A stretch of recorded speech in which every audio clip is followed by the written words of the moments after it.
Good evening again, boys and girls. Tonight is our third and final section of the skeletal system. We've discussed the functions of it, the structures of it, and tonight we'll discuss the skeletal joints found inside of it.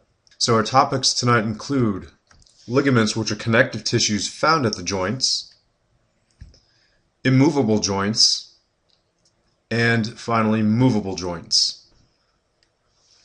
Here's our chart for our notes for the joints, and we've broken up into two sections. We have a section for immovable joints, and we have a section for movable joints. Remember, skeletal joints are areas where two bones meet, such as your knee or your elbow, and many other places inside of the body. The first joints we're going to talk about are the immovable joints. There is only one type of immovable joint inside of the body, and that's called a fixed joint. Now, a fixed joint means these are joints that have little or no movement. So two examples where you would find fixed joints in your body include the skull and the pelvis. So let's go visit our good friend Steve the skeleton. He'll be more than happy to help us out with this. Now here's Steve the skeleton smiling big at you, and we're just going to examine the skull.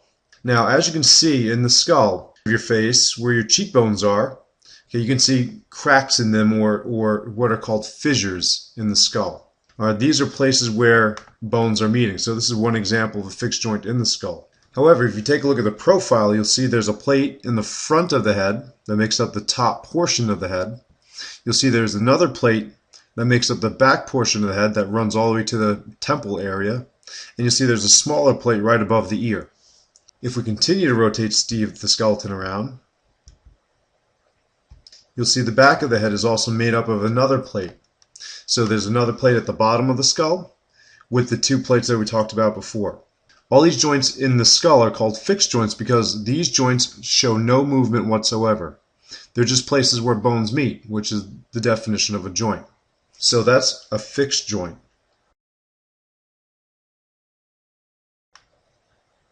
Now that's it for our immovable joints. There's only one type that there is. So we're going to move on to the movable joints. Now movable joints are joints that allow movement throughout the body. So these joints allow us to carry out all different types of motions that we need throughout our everyday lives. So for the first joint we're going to talk about, it's called a pivot joint. Okay, a pivot joint is one bone that rotates in a ring of another bone that doesn't move. You can find pivot joints in a couple of places. You can find them in your neck, which allows your skull to pivot left to right, and also in your forearm. So let's take a look at a pivot joint in your forearm.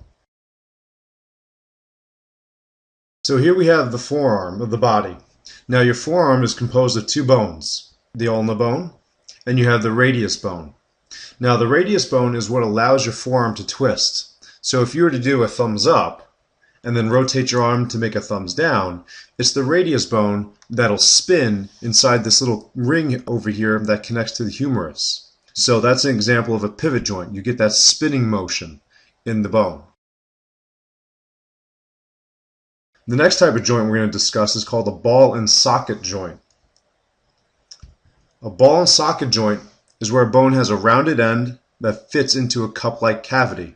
So the rounded end would be the ball, and then the cup-like cavity would be the socket. And there are two places where we have ball and socket joints.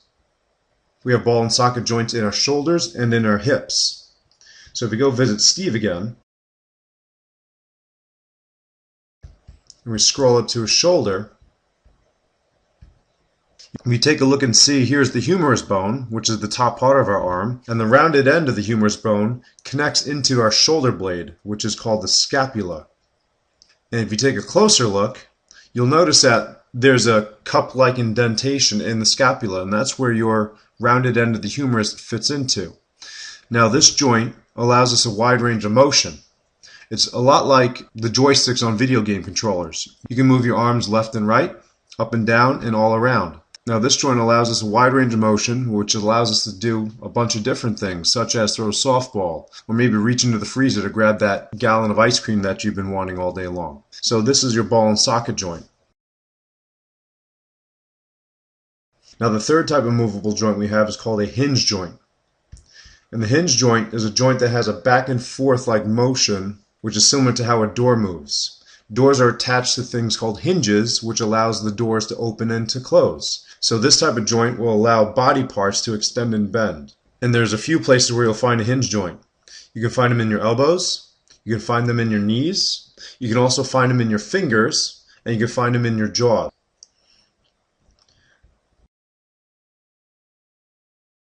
So if we scroll down a little bit on Steve here, now if you take a look at the ulna bone here, you'll notice that the ulna bone has a groove at the top of it which allows the bottom of the humerus to sit into it. If you ever take a look at a door hinge, that's how the hinges are built. So this allows the arm to move up and down.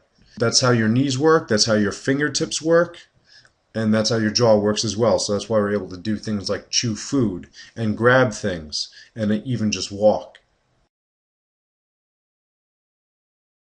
Our last joint that we have is called a gliding joint. A gliding joint occurs when one part of a bone slides over another part of the bone. You can find gliding joints in your spine, your ankles, and your wrist. So if we go back to Steve one last time, so here's the spine, and each bone here is called a vertebrae. And between each vertebrae, as we said in the last section we talked about, are thick, slippery tissues called cartilage. This cartilage here allows for the bones to move without irritating and grinding down on the bone below it or above it. So our spinal column has a limited movement. We can go back a little bit, we can go side to side a little bit, but mostly our spinal column allows us to bend forward and then bend back. However, your more popular or famous examples of gliding joints include the wrists. So if we take a look at the wrists here, you'll notice that the wrist is made up of multiple bones. And to get that range of motion inside of your wrist, these bones have to slide on top of one another to enable movement in the wrist area. And your ankles have this type of setup too. So let's just watch an animation to recap on the different types of joints we talked about tonight. Most of the joints in the body are movable joints. Movable joints include hinge, ball and socket, pivot, saddle, and gliding joints. An example of a hinge joint is found in the elbow. It allows you to move your forearm forward and backward, like a hinged door. Saddle joints are found at the base of each thumb.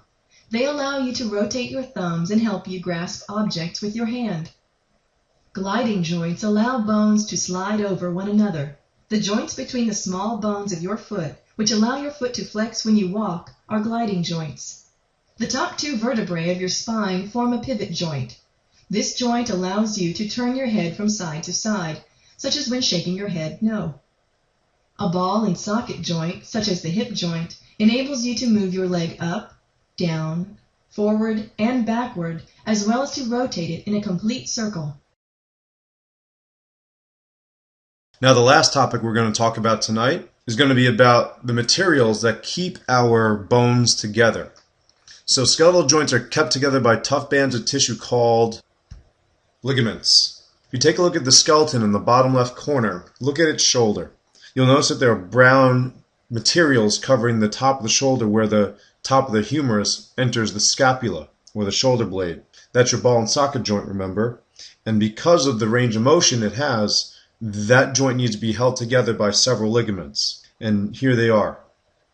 If you take a look at the picture to the right, we have a picture of the knee joint. So the top bone again is the femur. The bottom bone again is the tibia.